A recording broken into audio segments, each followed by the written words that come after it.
I'm Alex Styer. I'm a digital media manager in Philadelphia, and I'm here at Neumann University to share some tips with small business owners on how to start a website and get your digital presence up on the World Wide Web.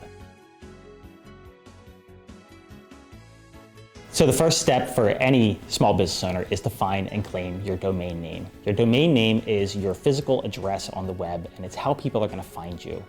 You can go to any reputable provider like GoDaddy or Bluehost. So you want to make sure you choose a domain name that is unique, and you can use things like locations or other identifiers if your original idea is already taken. And one last thing to consider when choosing your domain name is to make sure that you're picking up a .com, .net, and a .org to make sure that all of your domains are claimed and that people will be able to find you regardless of how they search. Once you have your domain name, you need to buy hosting for your site as well. And hosting is considered the house that your website actually lives within. You can pick up hosting from just about any reputable provider. A lot of the same ones who provide you with your domain service will also provide hosting. One thing to consider for a business owner or for a small business owner is that a regular platform for hosting would cost you around $8 to $10 a month. Anything more than that is typically going to provide you with more than what you need. So you have your hosting and you have your domain name. The next thing you need to do is build a website skeleton. And the website skeleton is really the framework of your website. You want to make sure that you think about what are the pages that are going to exist on your website. So some examples would be a home page, an About Us page, locations, services, contact. Maybe you want to include a blog that you're regularly posting on.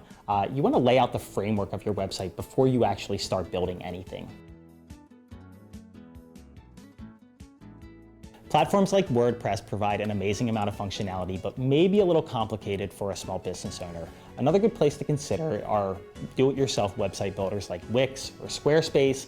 These provide you with a very visual and easy-to-use interface and can even integrate things like e-commerce, reservation systems. There's a lot of functionality out there for small business owners to consider aside from a professional content management system.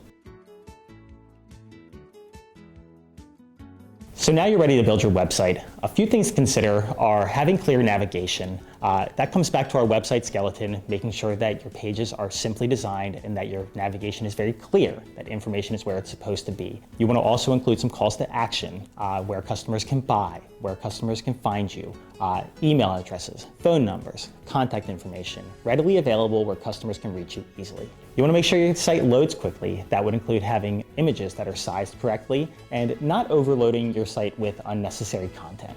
And make sure to keep it simple. Make sure your website pages don't have an excessive amount of words. 75 to 150 words is typically about all you would need per page. From a design perspective, white space can be your friend on the web. Don't be afraid if things look a little bit spaced out. You want to make sure that it loads simply and quickly, even on a phone. The last thing for small business owners to consider when starting a website is that you can do it. You can invest the time and build a website that is useful, informative, and easy for customers to navigate.